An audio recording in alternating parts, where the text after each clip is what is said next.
Hello everyone, my name is Anthony Walker. Welcome to this Raw Review weekly video, as I always do on this channel now, because you guys seem to like it and you guys seem to have an opinion on it.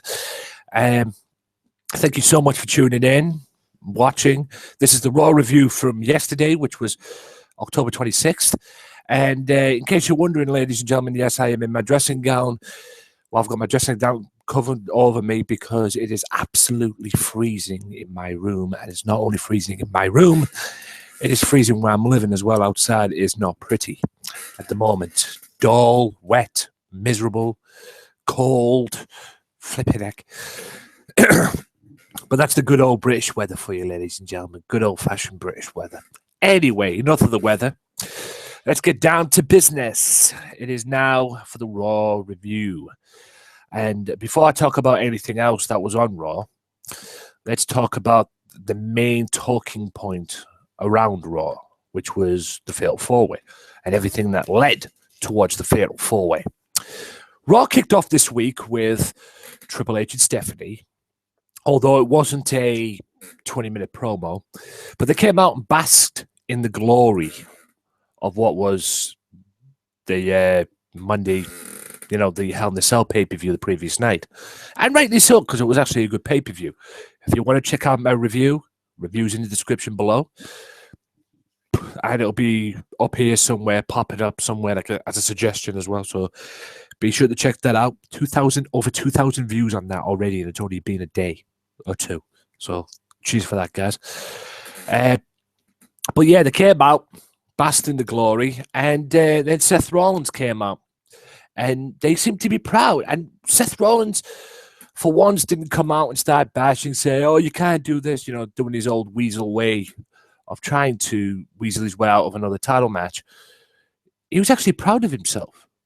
And quite frankly, I was proud of him too, because he got rid of Corporate Kane. And I've been wanting that for months. So there's no more Corporate Kane. And Corporate Kane is now relieved of his duties, and it seems the Demon Kane is back full time. More on the Demon Kane later on.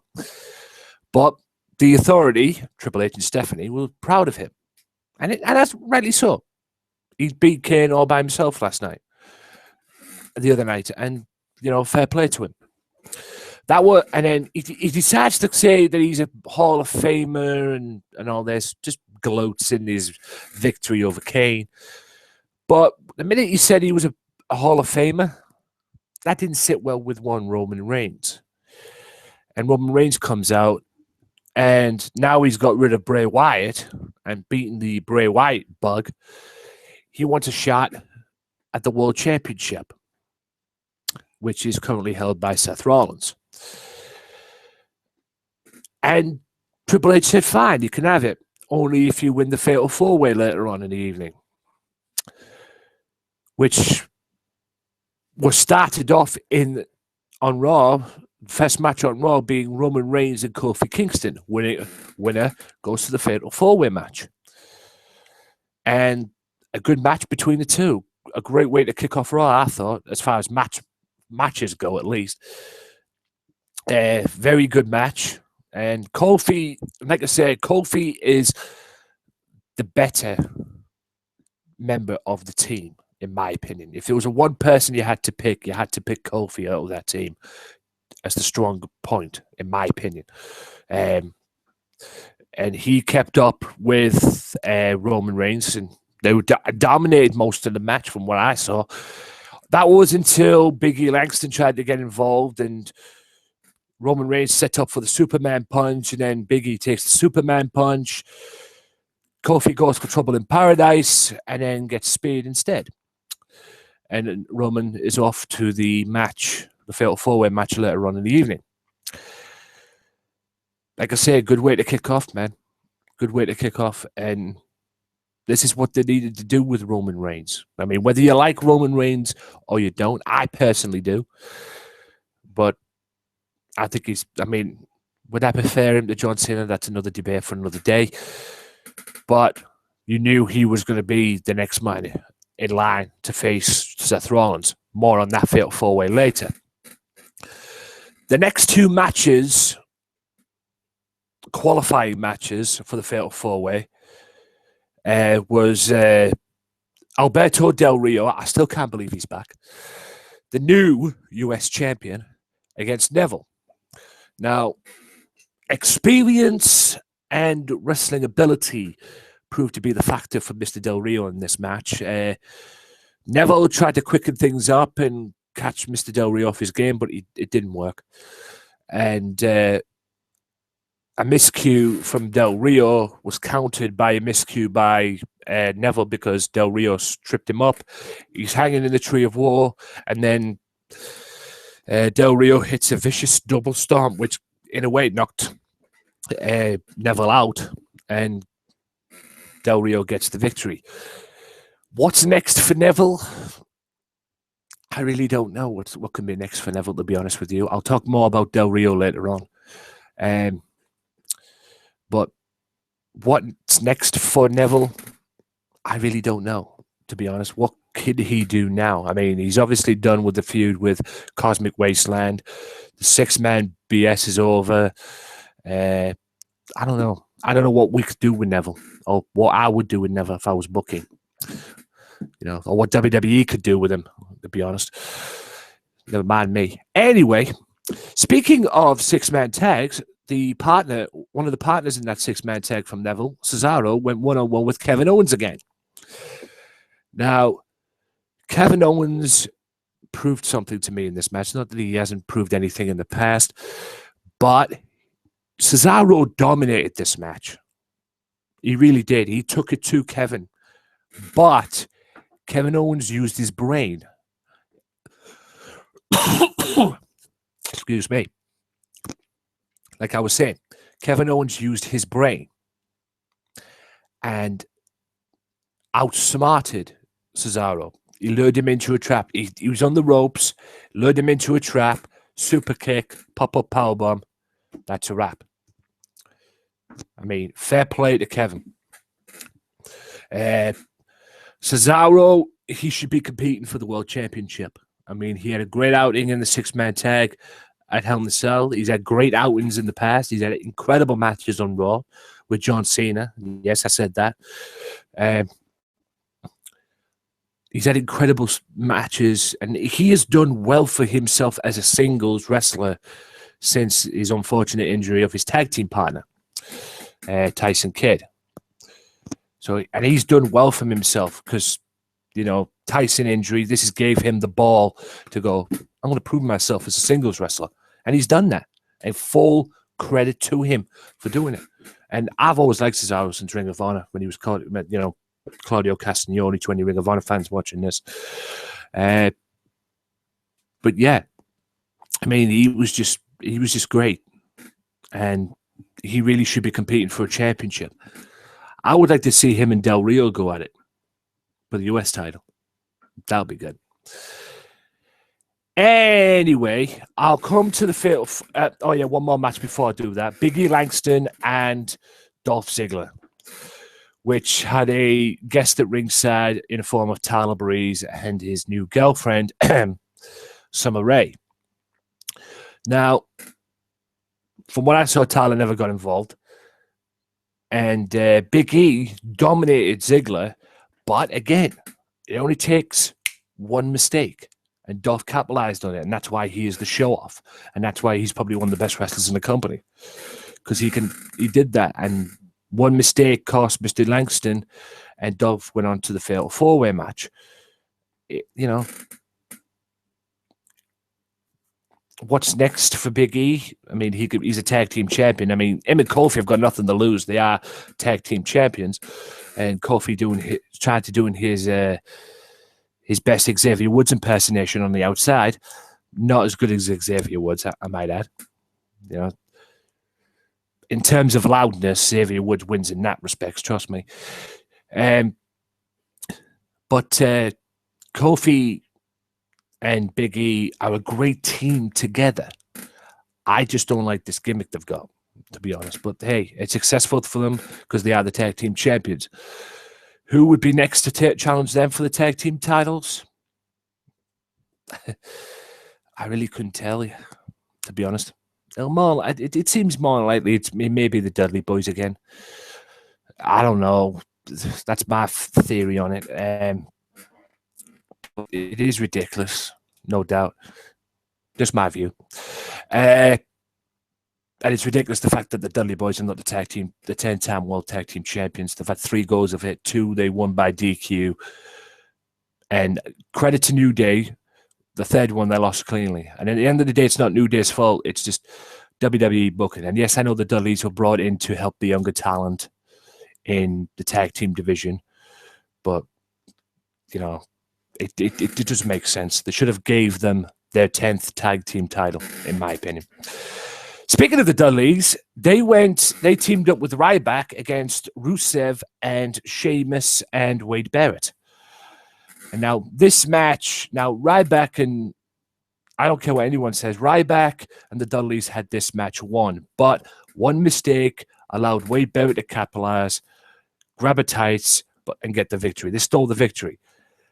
And I got to tell you, I'm impressed with this little 6-man team of Rusev, Sheamus, and Wade Barrett.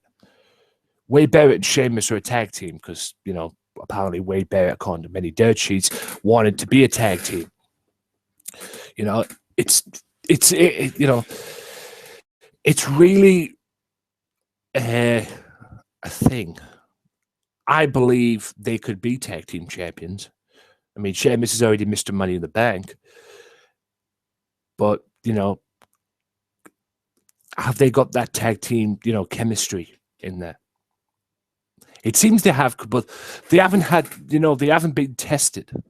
You know, maybe put them with the Dudley Boyz and see if they can be tested there, or get an established team and you know, really test Wade Barrett and Sheamus, because I think they could be a good team. But to be a tag team, you've got to test yourself. And in my opinion, Wade Barrett and Sheamus have not went down that route yet.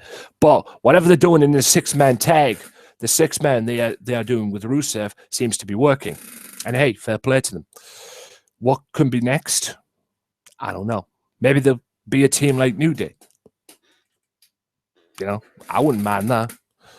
I mean, if the Wyatts can have 4 people and New Day can be a 6-man team, you know, why not Rusev, Wade Barrett, and Sheamus?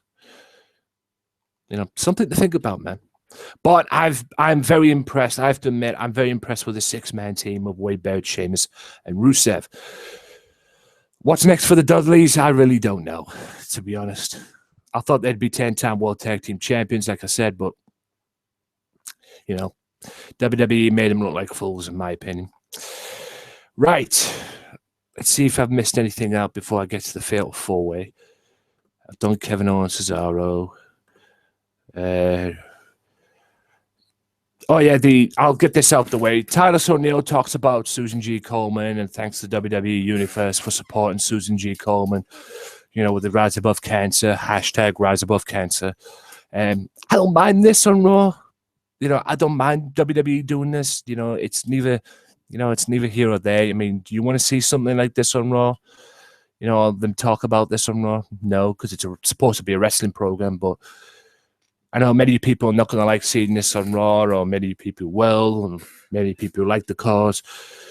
You know, everybody has their opinions, but to me, you know, it's neither here or there, to be honest. But it's a good cause. Rise Above Cancer. Right. Might as well get this out the way as well. Team PCB were back together against Team Bella. But it seems that they're going down a route with Charlotte versus Paige, because Team Bella wins and then Paige just snaps again. Just when you thought PCB was back together,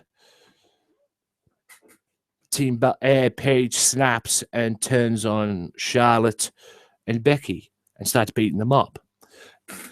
And creates a heel turn, despite the fact the Los Angeles crowd were cheering her. I believe it was San Diego, sorry. San Diego crowd were cheering her. Now,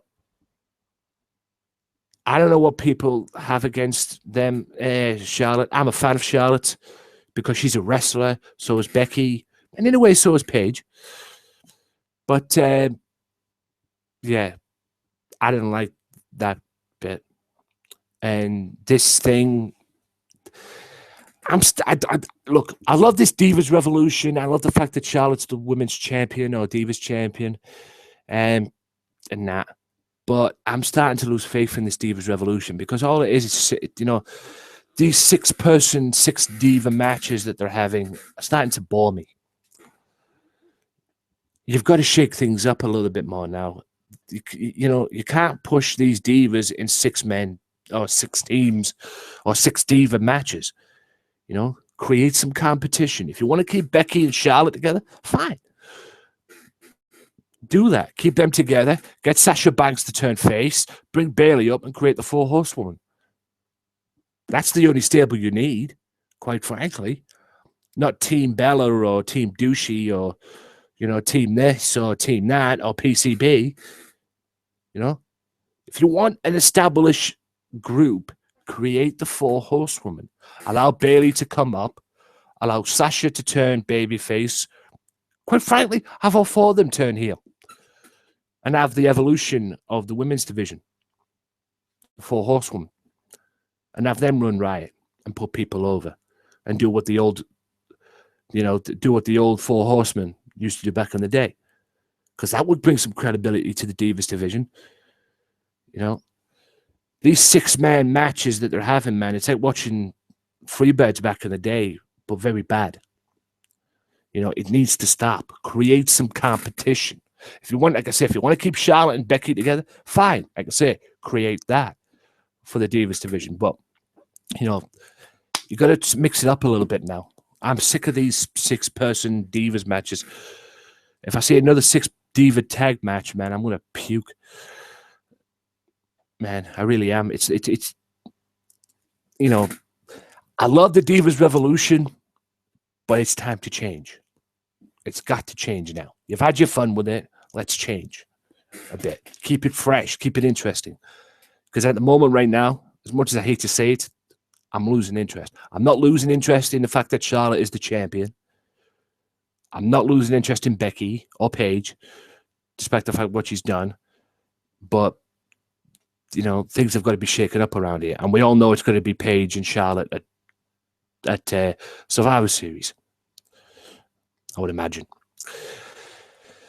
Kane confronts Bray Wyatt. Bray Wyatt comes out and explains why he did what he did at Hell in a Cell.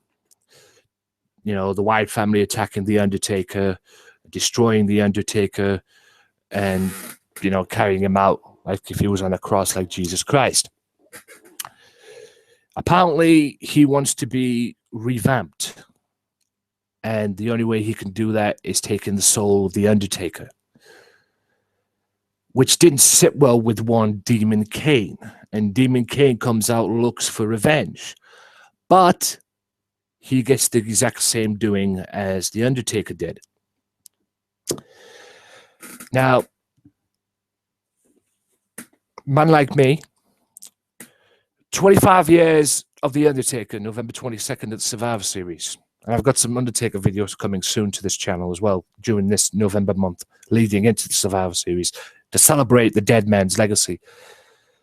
25 years, I didn't even know. I mean, blooming heck, 1990 seems like a long time ago now. But it seems they're doing something very special for the pay-per-view. Wyatt Family versus Brothers of Destruction. That is if they allow The Undertaker to come back. Obviously, they've got to let him come back at some point because Survivor Series is about him. And how can you have a Survivor Series that is 25 years of The Undertaker and not have the man on the card?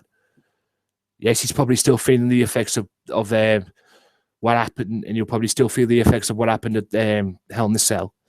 But you can't promote a pay-per-view Survivor Series 25 years of The Undertaker and not have the man on. It's ridiculous. You know, like I said, put him in the tag team. Wyatt Family versus Brothers of Destruction. Or better yet, create a Survivor Series match. Wyatt Family versus Brothers of Destruction and any 2 guys that they're choosing. Or any 2 guys you want to throw in. I'd like that. But it has to have, yeah, that's a match I'd like to see. either way, it's going to be BOD, Brothers of Destruction, against Wyatt Family. Just how they're going to do it, I don't know. But like I say, 25 years of The Undertaker at Survivor Series, and you can't do that without having him on the card. But Kane came out and confronted Bray Wyatt and got exactly the same fate as The Undertaker did, and exactly the same thing. And then after the break, you saw it backstage. He's got the whole world in his hands, and they're just like literally just dragging him back to their locker room or whatever it is they will do it. One funny point of Raw was Miz. Can't believe I'm talking about this idiot.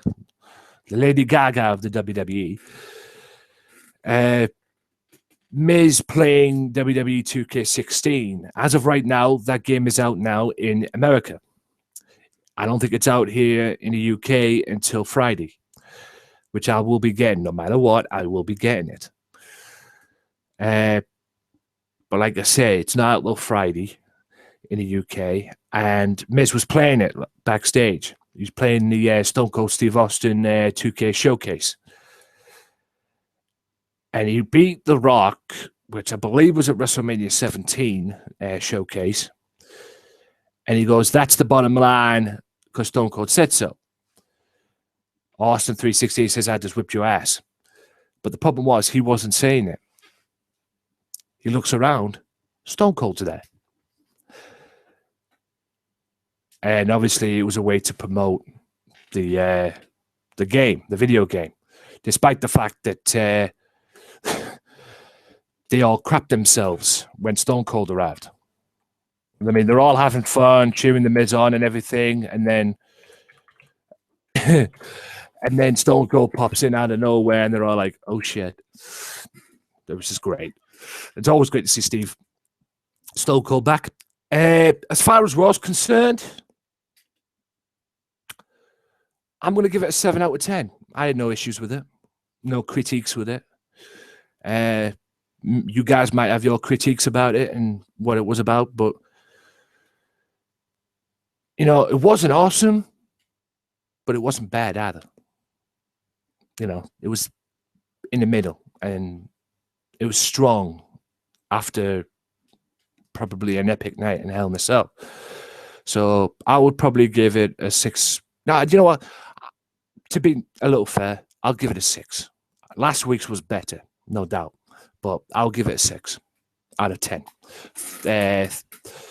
3.5 out of 5 in that kind of terms. It was a strong outing for me after an incredible night at Hell in a Cell and after an incredible match with Brock Lesnar and The Undertaker. Now, guys, if you want to hear that or see that review, like I say, all the links will be in the description below. For more on the Wrestling Matters podcast and the Wrestling Matters channel, go to WM Podcast on Facebook, and at WM Podcast on Twitter, facebook.com/WM Podcast, for those of you that didn't get that. All the links will be in the description below. All the links are in the description below where you can find me. Also, if you go onto my YouTube page, there's a second channel link in the corner. That's my games channel. Be sure to check that out. I'll be doing some live streaming very soon, hopefully by the end of this week, which I've got a little bit of business to take care of out the way. I'm working Saturday, so it might be Sunday-ish, the weekend. But if I could do it before that, I might do Friday night, actually. If I'm not doing anything Friday, I might come home and do some live streaming on Friday night. So if you want to see all that, the only way you get to see it is on the Games Matter channel. Click the link, youtube.com/Games Matter channel, and just subscribe to it, and you get to see me play 2K16, because I will be getting 2K16 on Friday. Like I say, it's out now in the US, but on Friday, it'll be out in the UK. So, all in all, guys, hope you enjoyed this video. Voice your opinions, like, subscribe, do all that good stuff. Subscribe for more of these videos. There's a lot more videos to come. And be sure to check out the new episode of the Wrestling Matters podcast. And until next time, guys, my name is Anthony Walker, saying see you soon. Peace.